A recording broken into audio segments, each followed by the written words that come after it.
Hello rain, स्वागत है आपके अपने चैनल संदीप स्टडी में। अच्छी वीडियो पढ़ेंगे। कुछ इस तरह सवाल लिख शुरू करते हैं। जिससे सवाल बताया गया है कि 10,000 का 3% मासिक ब्याज की दर से 2 वर्ष का ब्याज कितना होगा। तो सबसे पहले जो पता है उसको लिख लेंगे। इस पर फार्मूला लगेगा। तो सबसे पहले लिखेंगे यहाँ पे हल लिखेंगे। उसके बाद लिखेंगे मूलधन। मूलधन कितना है जो जो जो पहले दिया उसको हम लिख लेंगे, ताकि यहाँ फार्मूला जब लगाएं तो आसान हो जाए। तो मूलधन कितना दिया है, मूलधन दिया है 10,000, तो 10,000 लिखेंगे। उसके बाद दर कितना है, दर मतलब जितना परसेंट लगा है, तो दर कितना दिया है, तो दर दिया है 3%, है ना।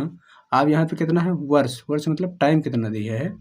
टाइम के लिए क्या करेंगे, टाइम कितना 2 वर्ष, लेकिन क्या बोल रहा है मासिक ब्याज, मतलब एक साल में कितना महीना होता है 12, तो यहाँ पे 2 है तो 2 कितना हो जाएगा, 2 दूना यानी गुना हो जाएगा, तो 12 दूना 24 हो जाएगा। 24 का हो जाएगा, वर्ष हो गया।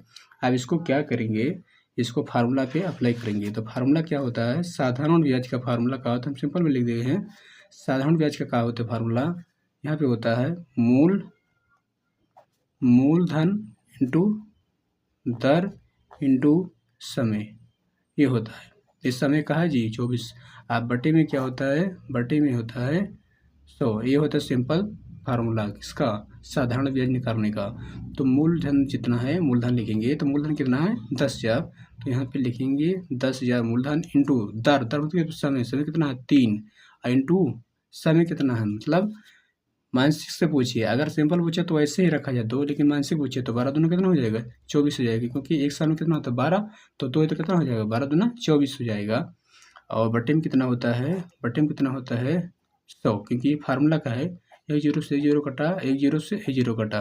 अब जो बच्चे उसको मल्टीप्लाई कर देंगे, तो यहाँ से जब गुना करेंगे यानी 24 का गुना करेंगे 3 में, तो यहाँ लिखेंगे सिंपल लिखेंगे 100 इंटू 24 का गुना करेंगे 24 में, यानी 3 का गुना करेंगे 24 में, तो 24 ना 24 तक कितना होता है, 24 में 72 होता है।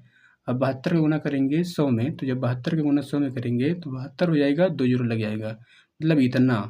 तो इस सवाल का ये आंसर आप देखते हैं, बीजगणित का जोड़ घटाव गुणा भाग। चलिए शुरू करते हैं। जैसे कि सवाल में बताया गया है कि बीजगणित का जोड़ इंग्लिश में कहते हैं एडिशन ऑफ जबरा, जबरा एडिशन, ठीक ना, तो इसे कहते हैं जबरा। तो सबसे पहले क्या करेंगे, जो भी संख्या है समान वाला उसको एक में करेंगे, मतलब सिंपल में सिंपल करेंगे, वाई एक में करेंगे, एक्स में करेंगे, और वेल से मतलब ये चर है। तो 4 2 का 1 जोड़ेंगे तो कितना हो जाएगा, 4 2 हो जाएगा 6, और 3 वाई और 2 वाई कितना हो जाएगा 5 वाई हो जाएगा। इसमें देखना ये रहता है कि जो संख्या चर में ऐसा होता है कि समान संख्या जुड़ेगा समान संख्या घटेगा, मतलब जैसे हम वाई है तो वाई से जुड़ेगा, सिंपल वाले सिंपल से जुड़ेगा, और एक्स वाला पद एक्स से जुड़ेगा, इतना देखना पड़ता है। बाकी ऐसे ही जैसे पहले वो होता ना सिंपल में, ऐसे ही जुड़ जाता है। आप देखिए आगे क्या होता है, यहाँ प्लस है जी। अब देखिए 3 वाई और 2 वाई, 5 वाई यहाँ पे लिख गया है। सिंपल में 2 है, सिंपल में 4, तो सिंपल वाला सिंपल में जुड़ेगा, और फिर प्लस लगाएंगे, और 4x और 3x कितना हो जाएगा 7x। तो इन्हीं बीजगणित का ये जोड़ था, कुछ नहीं होता है, केवल इसमें ये देखना रहता है कि जो संख्या सिंपल में है सिंपल में जुड़ेगा, और जो y है y के साथ जुड़ेगा, जो x है x के साथ जुड़ेगा। बाकी ऐसे ही जैसे कि सिंपल में होता ना जोड़, इसी तरीके से जुड़ेगा, इसमें कुछ नहीं होता। घटाव में थोड़ा होता है, घटाव में क्या होता है कि चिन्ह बदल जाता है, या माइनस तो प्लस, या प्लस तो माइनस, या माइनस तो प्लस। अब इसको जोड़ेंगे, जो यहाँ प्लस प्लस तो जुड़ेगा, है घटाव, लेकिन चिन्ह चेंज होगा, क्यों, क्योंकि ये घटाव है, क्योंकि यहाँ पे किसका नाम, किसका चिन्ह है, घटाव का है। तो 8 5 कितना हो जाएगा 13, 6 वाई और 2 वाई कितना हो जाएगा, क्योंकि ये माइनस का है प्लस का तो जुड़ेगा नहीं, घटेगा। तो 6 वाई इसमें से 2 वाई घटेगा तो कितना बचेगा 4 वाई, यहाँ प्लस लगेगा क्योंकि निशान का है, दोनों प्लस प्लस का है। और फिर यहाँ देखिए किसका निशान बड़ा है, प्लस का, तो प्लस यहाँ लगेगा। 9 वाई और 3 वाई, एक प्लस का एक माइनस का, तो 9 वाई में से 3 वाई घटा तो कितना बचा 6x बचा। यही है आंसर, क्योंकि क्या होता है घटाव में चिन्ह चेंज होता है, उसके बाद घटाव किया जाता है। सिंपल ऐसा नहीं हो जाता जैसे घटाव कि जिसे जोड़ का किया है, ठीक है ना।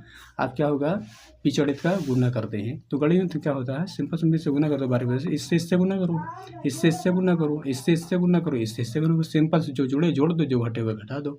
तो एक्स का गुना कर एक्स में तो क्या होगा एक्स स्क्वायर, प्लस फिर एक्स का गुना कर दो 6 में तो क्या होगा 6x, प्लस फिर 2 का गुना करो एक्स में तो क्या होगा 2x, और प्लस 2 का गुना करो 6 6 दूनी 12। अब देखो जोड़ दो, सिंपल में एक्स है, एक्स जोड़ो 6x और 2x कितना हुआ 8x, तो यहाँ लिख दो 8x, और प्लस का 12। अब देखिए यहाँ पे संख्या जुड़ेगा ना घटेगा, तो ये सिंपल से ही आंसर हो जाएगा। अब देखते हैं विचोड़ित का भाग। भाग में क्या होता है कि जितना घात उसको सिंपल से मतलब खोल के लिख दो। देखो अगर मान लीजिए x पे 3 घात है तो x का 3 की घात मतलब क्या हुआ कि x इंटू एक्स, ऐसे ही लिखा है, संक्षेप में लिखा था ऐसे, लेकिन अगर हम खोल के लिखेंगे तो ऐसे हो जाएगा। y पे 2 घात मतलब क्या हो, y इंटू वाई हो गया, और नीचे का है x इंटू वाई। देखो x से x कटा, y से y कटा, अब जो बचा इसको फिर लिख दो। x के कितना बचा 2 बचा, तो यहाँ पे x के घात 2 लिख दो, इंटू y कितना बचा 1 बचा, 1 लिख दो। इस सवाल का आंसर हो जाएगा। तो ऐसे सवाल पढ़ने के लिए हमारे चैनल को सब्सक्राइब कीजिए, लाइक कीजिए, शेयर कीजिए। मिलते हैं नेक्स्ट वीडियो में, ताकि थैंक यू वेरी मच। और हमारे चैनल को जल्दी सब्सक्राइब कीजिए ताकि अच्छा कंटेंट हम दे सकें। धन्यवाद।